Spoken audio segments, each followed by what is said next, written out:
arhitekture je zagotovo najpomembnejša dobra uporabniška izkušnja.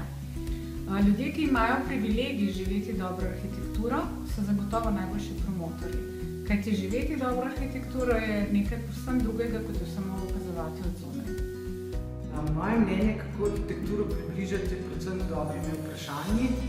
In mislim, da tisti uporabniki, ki nimamo izkušenj, se vedno sprašujemo, kako bo nekaj izgledalo ali pa kaj bi moralo v nekem prostoru biti, kar se je v mojih izkušnjah izkazalo kot zgrešeno, da je to najbolj prepustiti arhitektom. Dobro pa je, če te arhitekt vodi z vprašanji, kaj bo zdaj delali v tem prostoru, kako veliko bo ljudi, kako pogosto bodo neke dejavnosti potekale in če iz teh tvojih opisov sestavi na koncu tisto, kar ti rabiš in seveda tako, da tudi izgleda. Kvalitetna arhitektura nedvomno ogromno prispeva k ugodju, zadovoljstvu, zdravju, v bistvu nasplošno k višji kvaliteti življenja. A žal se je ne da preprosto predpisati. Množica zakonov, predpisov, aktov in ostalih birokratskih ovir so prej razlog za njeno podpovprečje.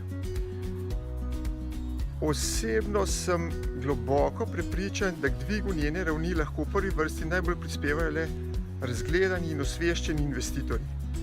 In prav zaradi tega sta globalno gibanje Open House in njena slovenska verzija Open House Slovenija tako pomembni.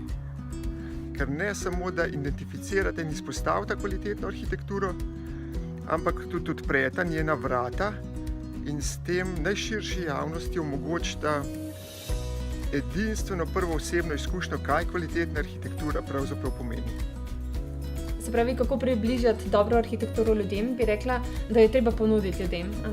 Treba je graditi estetske in funkcionalne domove, šole, vrtce, že recimo eno vrtčevsko igrišče je lahko arhitekturno zanimivo in zanimivo tudi za tiste otroke.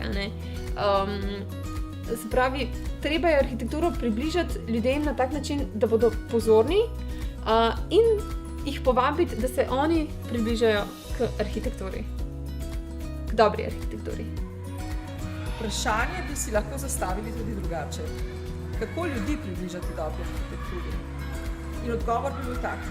Vzgoja se začne v vrtcu, se nadaljuje v šoli, učenje traja vse življenje.